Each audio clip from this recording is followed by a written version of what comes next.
The iron gate feels colder than it should, especially tonight. Christmas Eve. Rain drips down my collar, fingers locked around the bars like some kids staring into a candy store. Except there's nothing sweet here. Just the house that was supposed to be mine, warm light glowing in every window, the estate shining while my breath hangs in the dark air.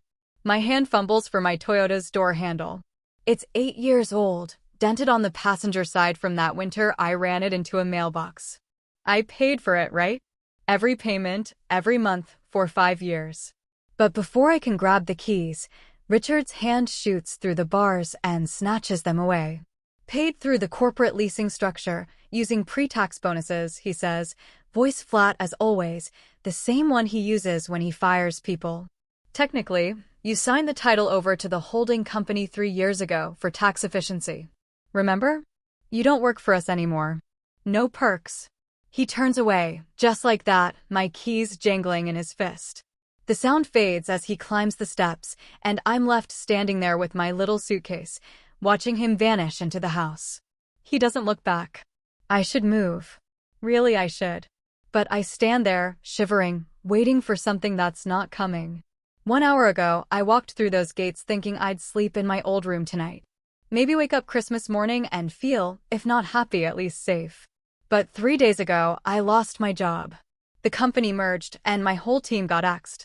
The severance will keep me afloat for a couple months, if I'm careful. I thought I had more time. Instead, I walked into Lauren's engagement party. Chandeliers, a string quartet, 200 people in cocktail dresses and suits, my sister flashing her ring under soft lights.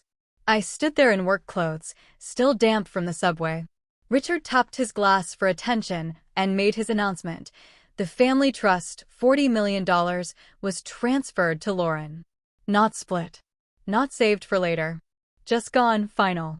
Isabella has demonstrated a consistent pattern of professional failure, he said. His voice echoed off marble floors. This family rewards success, not mediocrity. I begged. God, I hate admitting it, but I did. Asked if I could stay just a few weeks, just through the holidays, until I found something new. Promised I wouldn't get in the way. Victoria set down her wine glass hard. You're a burden, Isabella. We're not a charity for failed adults. Leave. Tonight. The room went dead quiet. 200 people watching me, purse still on my shoulder, face burning. I slipped out the side door, grabbed the suitcase I'd packed that morning, thinking I'd unpack it into my old dresser. Walked to the front gate like I was still the obedient daughter. Some habits don't break easy. So here I am, shivering, rain soaking through my coat, cold crawling down my spine. I realize something, standing at this gate in the dark. This is my fatal flaw right here, right now. I'm still waiting for them to turn back. 5 minutes pass. Maybe 10. I don't know. My phone dies in my pocket, killed by the cold. The house dims room by room, first the ballroom, then the dining room, then the bedrooms upstairs, lights winking out like stars fading at sunrise. My mother's room goes dark last. I picture her pulling the curtains shut, tucking herself in, never even thinking about the daughter outside in the rain. My finger hovers over the intercom. I could buzz, ask for a blanket, a ride, anything. But the idea of hearing my father's voice, the smug satisfaction when he says no, makes me sick. So I grip my suitcase. The handle burns, even through my gloves. But I hold on.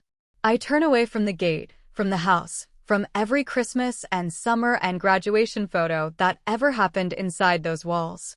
Rise 3 miles east. I know because I used to drive past it on my way to the train, back when I had a car, a job, a family. I start walking into the dark.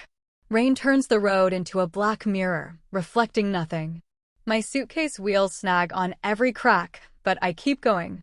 The estate slips out of sight behind me, hidden by the curve in the road, and I keep my eyes forward. Not even a glance back. If I look now, I'll never leave. I'll just stand there at the gate, waiting for someone who isn't coming. Rise only 3 miles from Greenwich, but walking it, you'd swear I was crossing a border into someplace foreign and unfriendly. Somewhere around mile 2, I lose feeling in my feet. Rain stings my face, and every step grinds up pain in my ankles where my flats have chewed the skin raw. My suitcase wheels keep catching on the ice, so I end up dragging the thing. Might as well be hauling a dead body. Just after midnight, I spot a Motel 6. The neon sign flickers red, white, flashing vacancy like a dare. Maybe, I think, this is where everything turns around. I still have that emergency credit card hidden in my wallet. The one Richard handed over years ago and said, only if you absolutely have to. Well, getting locked out of your house on Christmas Eve with the temperature scraping rock bottom seems to qualify. The night clerk sits behind bulletproof glass, practically asleep. He swipes my card without even looking at me. The machine grinds away forever, then beeps. Declined. Try again? My voice cracks. He runs it twice more. Declined. Says the card was reported stolen, he says. He squints at his screen, then at me, suspicion written all over his face. About 20 minutes ago. 20 minutes. That's right after Richard took my keys and walked back inside. Right after he shut the door. My father called it in while I was out here, walking in the rain. I leave without a word. What's there to say? The clerk's already reaching for his phone, probably weighing whether to call the cops on the drenched woman with the stolen card. The only shelter I find is the bus stop at the edge of town, 3 scratched-up plexiglass walls and a metal bench. I drop onto it, and the cold just soaks through my wet coat, straight into my bones. My teeth rattle so hard I taste blood where I've bit my cheek. That's when I hear it. A whimper. There's a dog tied to the post, maybe 40 pounds, fur-matted and soaked, shivering like it's got one foot in the grave. Somebody just left it here, same way my family left me. I dig through my purse and find half a dry sandwich, turkey and Swiss, 2 days old, still in wax paper. I break off pieces and hold them out. The dog takes them gentle as anything, thumping its tail once against the concrete. We match, I whisper, both of us thrown out on Christmas Eve. I split the sandwich with him, bite for bite. When it's gone, he presses up against my leg. I wrap my arm around him, and we share whatever scraps of warmth we've got. Then I notice her. At the far end of the bench, tucked into the shadow, there's a woman I hadn't seen before. She's old, 70, maybe more, wearing nothing but a thin house dress and soaking wet slippers. Her gray hair hangs in strings around her face. Cold night, she says. Her voice rattles rough and thin. The worst, I answer, pulling my useless coat tighter. She's shivering so hard she can barely sit, her lips edged in blue. Nice coat, she says. Warm. It was warm, I say. 3 hours ago, it was warm. I look at her, shivering there in a nightgown. Only one thing to do. I stand up and shrug off my coat, the last thing I have worth anything, the only thing between me and frostbite. Here, I say, draping it over her shoulders. She stares at me like I just handed her a ticket out of hell. You'll freeze, she says. You'll freeze faster, I reply. I sit down, just my blouse and slacks left, and the cold smacks me hard. Wind cuts through the damp fabric and I start shaking so bad everything blurs. But then I watch the old woman pull the coat close, see a little color creep back into her face, and somehow the cold feels like less. 10, 15 minutes pass. My body starts to drift, that sleepy, dangerous kind of tired, when headlights slice through the rain. Black SUVs, 3 of them, roll up to the bus stop, neat as a motorcade.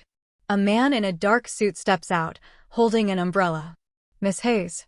His voice is Irish, sharp. I'm Ronan O'Brien. Miss Harrington would like a word. The old woman stands. She's not shaking anymore. She slips off my coat, and underneath she's wearing a dry cashmere sweater. The slippers are gone, now she's got leather boots. Like magic. Evelyn Harrington, she says, extending her hand like we're meeting at a garden party, not a freezing bus stop where I just gave her my last possession. You passed. No, wait, my brain can't even process this. Passed what? The test, apparently. She just gestures to Ronan, who's already steering me toward the middle SUV.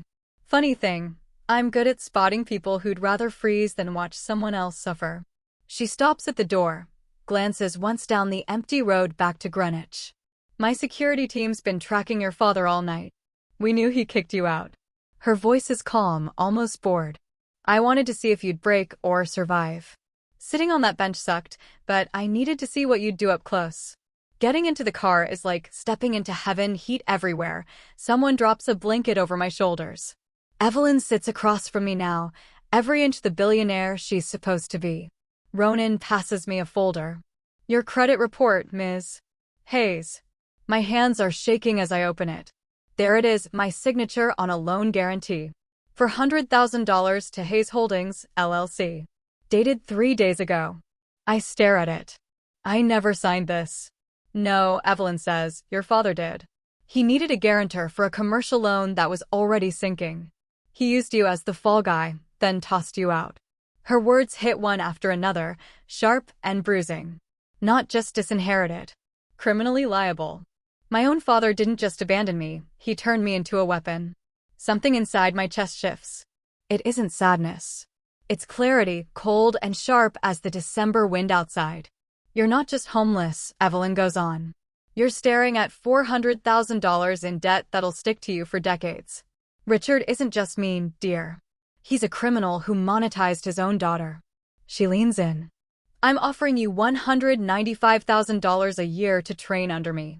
9 months. Hell on earth. But after that, you'll have the skills and resources to survive what he did to you. I should feel desperate or grateful or just overwhelmed. But I don't. I feel strategic. I need power and money, not to escape what Richard did, but to turn it back on him. When do I start? Evelyn's smile is almost predatory. Right now. The first boardroom humiliation comes in February.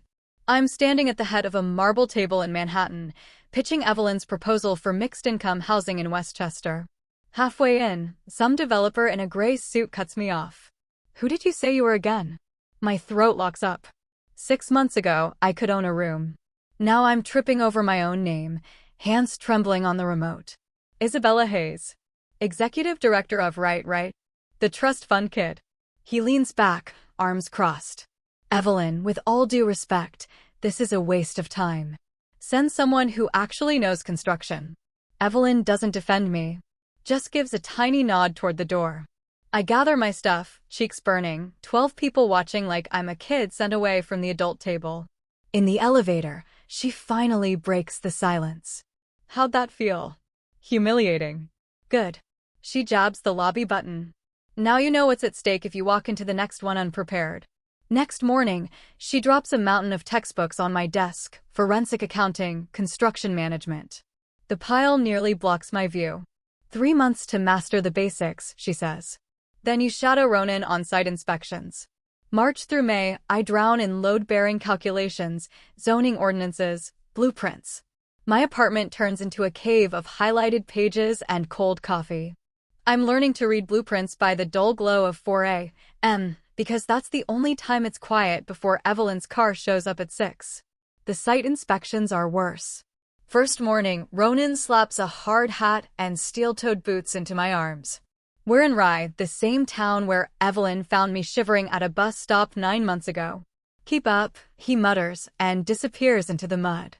Construction sites smell like diesel and wet concrete. Contractors don't soften their language, especially not for women in pencil skirts. My degree? Useless if I can't tell rebar from conduit. By June, my hands don't look anything like they used to. The calluses come slow, earned by holding clipboards in the rain, climbing scaffolding in the heat. In July, Evelyn hands me Project Horizon. Affordable housing, 25 units for single mothers coming out of shelters. The budget's tight, the timeline's a joke, and the lot floods every time it rains. Fix it. Evelyn says, then leaves me in ankle-deep water with a drainage problem and 3 contractors who won't return my calls. I fix it. Not because I'm some prodigy, but because failing means proving Richard right. August, I'm learning everything about pump systems and French drains. I go toe-to-toe with suppliers who try to gouge me, refusing to back down until they realize I've done my research. My crew respects me because I'm there before sunrise, still working after they clock out, boots caked in the same mud that covers their jeans. By September, we're ahead. The foundation's in, the framing's up. I stand in a half-built kitchen, suddenly hit with a weird feeling, maybe pride, or just relief I haven't failed yet. That's when Lauren shows up. I'm checking the electrical work one Thursday when I hear the sharp click of heels on plywood. She picks her way across the site like she's dodging landmines, phone out, already filming. Isabella? Her voice drips with that fake warmth she uses right before she goes in for the kill. Oh my God, is that really you? I'm in muddy jeans and a wrinkled flannel. My hair's pulled back in a ponytail that hasn't seen a hairdresser in almost a year. My boots are basically part of me now. No amount of scrubbing gets that clay off. She circles me with her camera. This is so sad. My sister used to work in marketing, and now she's literally digging ditches. She zooms in on my boots. The Hayes legacy, everyone. How embarrassing. I want to snap back, God, I want to say something.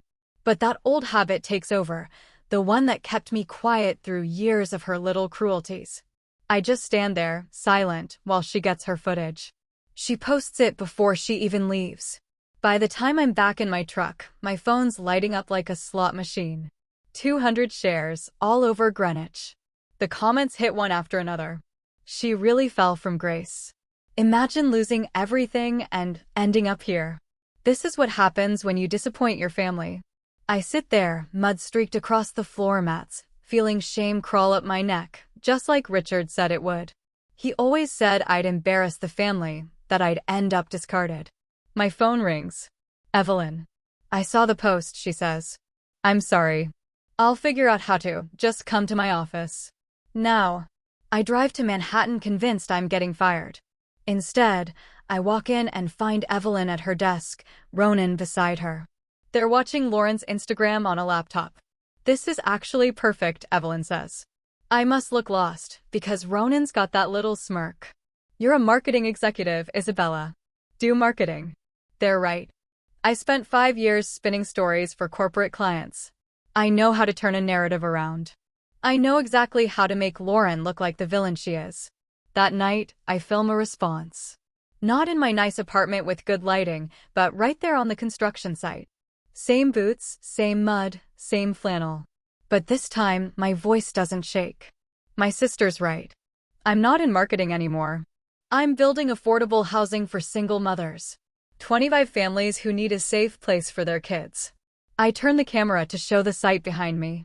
This is Project Horizon. If you think helping people is embarrassing, then yeah, I'm deeply embarrassed. But if you think building something that matters is worth it, we're taking donations. I posted at 11 p.m. By morning, everything's flipped. The comments come pouring in, but now they're calling Lauren elitist, out of touch. Someone even puts together a side-by-side of her designer bags and my filthy boots. Guess which Hayes sister is actually working? The donation page for Project Horizon crashes. We raised $35,000 in 3 days. Monday, Evelyn finds me on site. You see it now, don't you? See what? That her opinion has no power unless you give it power. She's right. For the first time since that awful Christmas Eve, I stop waiting for my family's approval. I have Evelyn. I have Ronan. I have a crew that respects me because I showed up, not because of my last name. And I have 25 families whose kids will grow up in homes I helped build. Lauren's post should have destroyed me. Instead, it just proved how far I've come. That afternoon, I'm finishing my walkthrough when Ronan pulls me aside by the trailer. He looks serious. We need to talk about your father. He hands me his tablet. On it, a grainy security photo from a Manhattan restaurant, Richard, sitting across from a man in a designer suit. Marcus Hale. I recognize him from the news, though his company changes names every other headline. Apex Renewables. That's the one. Hale's fund is under federal investigation, Ronan says, voice low. Your dad's out there trying to wipe away his debts with some miracle investment. I glance at the photo again, Richard, leaning forward, hungry, desperate. He's got the same look he wore when he yanked my keys through the gate. Like he's owed whatever he thinks will save him. I hand the tablet back to Ronan. Something cold settles inside me, not anger, not satisfaction. Just a sharp, steady clarity. How long before it all falls apart? I ask. 6 months, maybe less. I nod, watching the construction crew pack up as the sun drops behind the buildings. We've got time to get ready. Ronan studies me. You're not going to warn him. That's not a question. No, I say. I'm going to watch. That day at Evelyn's office, Ronan slides a manila folder across her desk, smooth as if he's dealing poker. I've learned his tells by now. When he moves like that, slow, deliberate, he's angry about something. Apex Renewables, he says. Your father's been meeting Marcus Hale twice a week for a month. I flip open the folder. Investment prospectus. Glossy wind turbines that probably only exist in some designer's mock-up. Promised returns so wild Bernie Madoff would blush. It's a Ponzi scheme, Evelyn says from her chair by the window. No hesitation. The FBI's been building a case for 8 months, Ronan adds, tapping a page. They're just waiting for Hale to pull in enough money to make the charges stick. Maybe 2 more months. I scan the minimum investment, $400,000. That's exactly what Richard owes on the loan he forged using my name. Plus interest. That can't be a coincidence. He's desperate. I close the folder. He thinks this is his escape. We could warn him, Evelyn says, but her voice is flat. She already knows my answer. If we warn him, he'll know we've been watching. He'll panic. He might even drag me deeper into his mess. I stand, walk to the window. Down below, crews are working on the last building for Project Horizon. Drywall going up for real affordable housing, something that might actually help people instead of fattening some scammers' pockets. We need him all in, I say. So we do nothing? Ronan asks, skeptical. We set the trap. Give him just enough space to ruin himself. I turn to face them. He only needs a little push. 3 days later, the lawsuit lands. I'm going over permit applications when my phone buzzes. Process server catches me leaving the site, hands me papers with an awkward shrug. I read them in the parking lot, cement dust caking my boots. Hayes Holdings, LLC v. Isabella Hayes. Violation of NDA. $80,000 in damages. That NDA's from 6 years ago, just boilerplate from when Richard made me a junior analyst. I sorted files and made coffee for 1.5 years. Then he decided I wasn't cut out for his world and shuffled me off somewhere else. There was nothing sensitive in that agreement, nothing I'd ever broken. This lawsuit is pure harassment. Spite, dressed up in legalese. But there's something else to it. I read between the lines. Think about the timing. Richard needs cash for Hale's scheme. The mansion's mortgaged to the hilt, and after the forged loan almost blew up, no bank will touch him. This lawsuit isn't about justice. It's about squeezing money from the only person left, his daughter. I drive straight to Evelyn's. She reads the complaint twice, her face hardening. This is extortion, she says. Desperation dressed as power. I sit across from her, hands steady on my knees. He needs $80,000 to finish his buy-in with Hale. He can mortgage the house for $320,000. This lawsuit covers the gap. You want to settle? Evelyn asks, not surprised. Immediately. No haggling. Pay the whole thing. Ronan looks up from his laptop. That makes you look weak. Your father'll think he can bleed you dry whenever he wants. Good, I say, meeting his eyes. Let him think that. Evelyn's face shifts. She sets the papers down and leans back, a small, knowing smile creeping in, the kind you see on someone who just spotted checkmate. You're handing him the rope, she says. I'm handing him exactly enough rope. I pull out my phone and start drafting an email to my lawyer. He thinks I'm paying because I'm scared, because I know my place. That's what he sees. What I'm really doing. I'm making sure he's got zero excuses not to dump every last penny he owns into this. All of it. The settlement conference goes down in this depressing corporate office that smells like wet carpet and anxious lawyers. Richard shows up with Victoria and their attorney, some guy who already looks like he regrets ever answering their calls. They look ready for war. Richard's in a suit that probably cost as much as my first car. Victoria's draped in pearls that could pay my rent for 3 months. I show up in mud-stained work pants and a Project Horizon polo. No time to change, came straight from the job site. I want them to see the difference. Richard's lawyer starts his routine. Betrayal of trust, damage to the company's reputation, the sacred bond of contracts, whatever. I let him go on for 4 minutes. Then I cut him off. We'll pay the full amount. Today. Silence. Richard's lawyer blinks, like maybe he misheard me. Richard sounds almost let down. He wanted a fight, probably had a whole speech locked and loaded. Family, loyalty, respect, all that. But there's no point.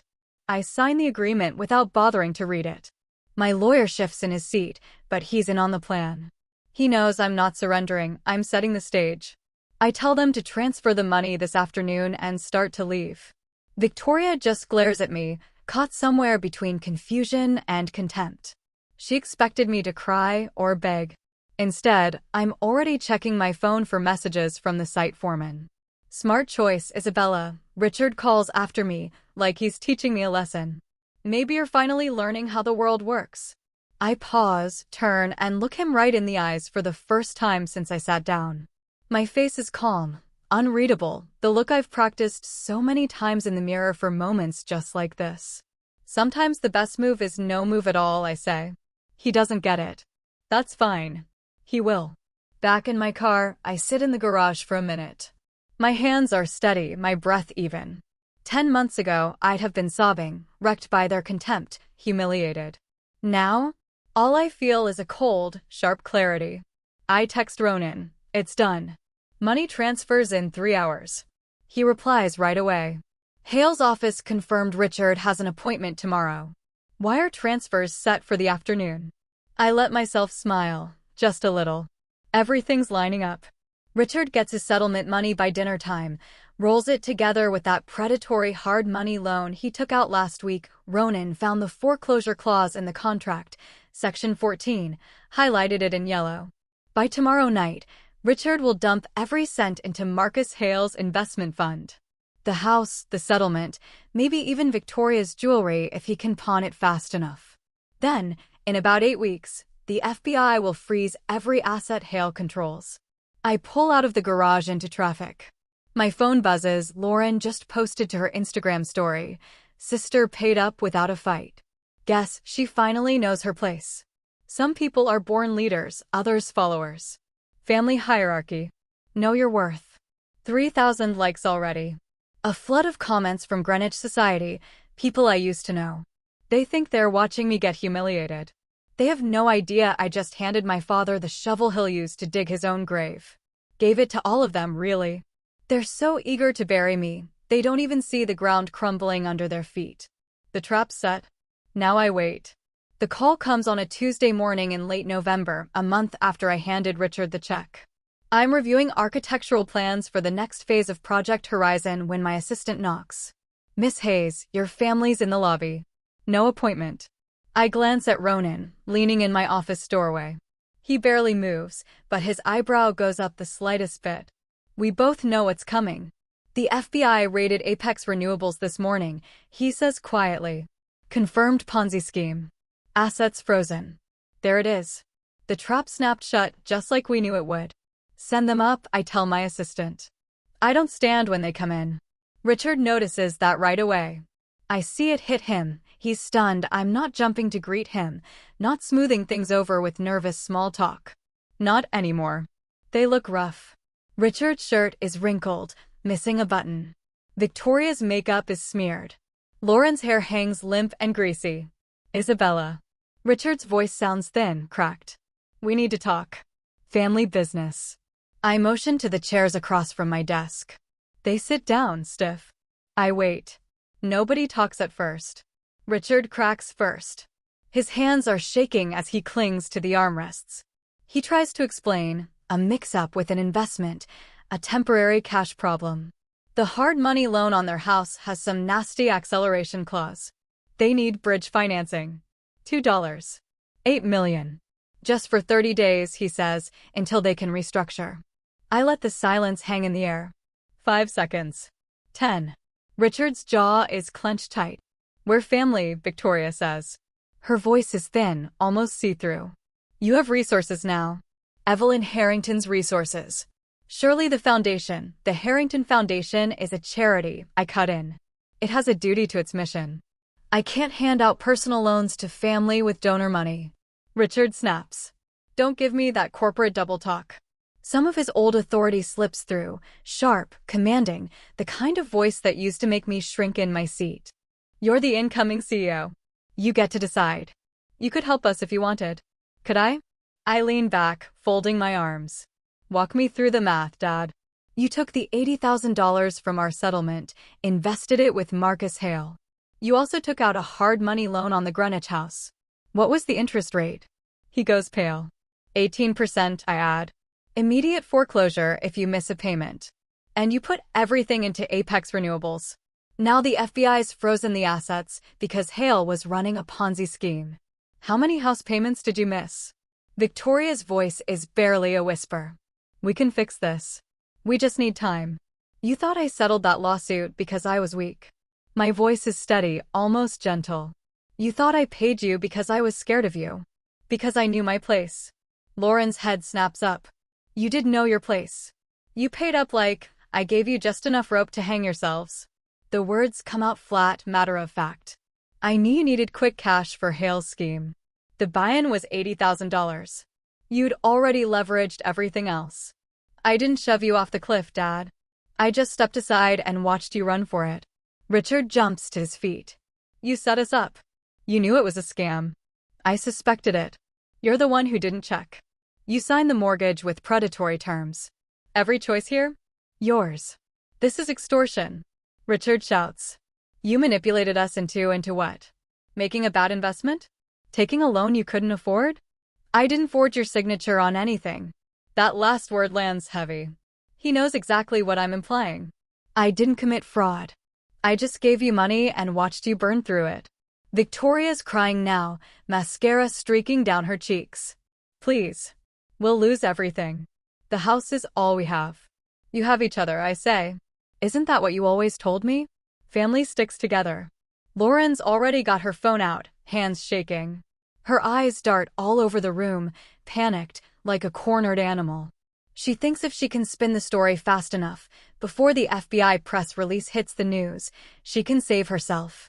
I'm going live right now, she threatens, thumb hovering over the app. I'm telling everyone what you're doing. That you're letting your own family become homeless. Go ahead. I nod at her phone. She fumbles, props it on a stack of files. The red light blinks. Hey guys. So, I'm here in my sister's office, Lauren starts, voice quivering.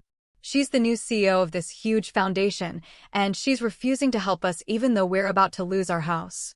She has millions, and she won't. Ronan steps forward and drops a manila folder on my desk. I open it, but I already know what's inside. Screenshots. Dozens of them, Lauren's old Instagram posts about me. The one at the construction site. Comments calling me pathetic, a failure, a disgrace to the Hayes name. And more, DMs from Lauren to her friends, laughing about bleeding me dry with the lawsuit. How stupid I was to pay so easily. Your followers might want some context, I say quietly. About how you spent the last year mocking me online. How that settlement you bragged about was really just to fund a Ponzi scheme. Lauren goes white. She lunges for her phone, but it's too late. The live stream's already filling with comments. I watch them scroll past before she kills the feed. Richard tries one last time. He doesn't shout now. His voice is small, cracked. You're my daughter. I was your daughter, I say. Christmas Eve. Outside the gate, that's where I stopped. We'd messed up. Victoria's voice drops to a whisper. Parents mess up. But you? You didn't mess up. You made choices. You picked Lauren. You picked the money. You chose to leave me outside in the freezing rain after you forged my name on that loan document. Those weren't mistakes. You knew what you were doing. Silence drops, thick and heavy. Richard's shoulders slump. All his arrogance, that smug belief that I owed him something, just crumbles. He looks small. Desperate. Ronan stands in the doorway and says, foreclosure starts in 72 hours. You should call a bankruptcy attorney. Then they leave, not saying another word. Richard can't even look at me. Victoria stumbles, Lauren grabs her arm to steady her. I watch through my office window while they cross the parking lot to a dented old sedan, nothing like the Mercedes they used to drive. Within hours, Lauren's Instagram blows up. No sympathy, just anger. People dig up every nasty post she ever made about me. Screenshots from the settlement party start circulating, hashtags about karma and schadenfreude everywhere. By night, Greenwich society is buzzing. The Hayes family isn't just broke. They're outcasts. The house is gone in a week. I don't go to the auction, but Ronan sends a photo. The estate where I grew up, empty and dark, bank seizure notice on the door. After that, everyone scatters. Cheap apartments in random towns. Lauren crashes with a college friend. Richard and Victoria rent a one-bedroom in Stamford. They sleep on a pull-out sofa, can't even afford furniture. When I hear about it, I feel nothing. No satisfaction. No guilt. Just a huge, clean emptiness. Like my family used to live inside my chest, and now there's nothing. The ballroom doors at the New Harrington Foundation headquarters slide open. 200 guests in evening wear, Project Horizon's big opening. Christmas Eve. 1 year to the day since I was outside those iron gates, frozen, with nothing but a suitcase. I smooth my navy silk dress and touch Evelyn's sapphire pendant at my neck. It was her mother's. She clasped it on me an hour ago. Just a quick squeeze of my shoulder said more than words ever could. "You've done something remarkable," she says now, standing beside me as we look out over the crowd. 76 years old and sharper than people half her age. 50 families housed, job programs running, all done under budget. Through the glass wall, I can see the new housing complex. Lights in every window. Families unpacking. Kids running down the halls. The single mothers I worked with for 9 months, women who showed me that dignity isn't something you inherit. You build it with your own hands in the mud. Ronan shows up at my side, face unreadable. We have a situation at the entrance. I already know. Some part of me has been waiting for this all night. The Hayes family tried to come in, no invitations. They say they're here to network with donors. Ronan's joy tightens. Your dad's in a suit that's seen better days. Your mom keeps fiddling with her coat. Your sister's filming everything. I told them they're permanently excluded. He hands me 3 paper vouchers. Soup kitchen, 3 blocks south, open until 10. That's the only help Miss Hayes offers tonight. I take the vouchers. They don't weigh much, but they feel heavy. Evelyn touches my arm. You don't have to see them. But I do. I need to look, just once more. I walk to the mezzanine. The glass wall gives me a perfect view of the drive below, separating the party's warmth from the freezing night outside. Richard stands under the lights, shoulders hunched. Victoria clutches her purse like she's afraid it'll disappear. Lauren holds her phone out, aiming for the building, probably getting ready to post about being wronged. They look small from up here. Just 3 people who made choices and have to live with them. Richard spots me. He looks up, right at me through the soundproof glass. His face changes, he tries to push forward, but Ronan blocks his way. I see my dad's mouth moving, his hands waving. He points up at me. His face twists, desperation or rage, I can't tell. I can read his lips through the glass. Your mother would want. I don't turn away, not dramatically. I just watch. I step back from the window and let the heavy velvet curtains hide me. I turn away from the cold, toward the warmth and light, toward the 200 people who actually showed up tonight because they believe in what we've made here. Through the glass, I catch one last glimpse, Ronan handing Richard the vouchers, my father crushing them into his fist. Victoria pulls her coat tighter as the freezing rain starts to fall, that same old December storm that turns up every year, right on schedule. They disappear into the dark, into the night, into whatever's next for people who treat their own kids like ATM machines. I don't feel angry. I don't feel triumphant. Honestly, I don't feel much of anything, except the comfortable weight of Evelyn's necklace against my skin and the heat of the room behind me. Miss Hayes? One of the Project Horizon mothers comes over, her daughter in tow, a gap-toothed 6-year-old in a velvet dress. We wanted to thank you. Maya starts at her new school in January. I kneel down to the girls' level. This kid will have a warm home because 40 people decided to build something better. You're going to do amazing things, I tell her. Later, after all the speeches and the champagne, I find myself alone on the balcony, glass in hand. The housing complex stretches out below, every window glowing gold against the darkness. I spot families through the curtains, a woman stirring something on the stove, a man tossing a toddler in the air, teenagers flopped on a couch watching TV. They took my keys. I built an empire. They tried to freeze me out. I learned how to make my own warmth. The glass in my hand catches the light. I lift it toward the complex, toward Evelyn inside talking expansion, toward every single person who showed up tonight. And, yeah, toward myself. Standing here on ground I built with my own bleeding hands.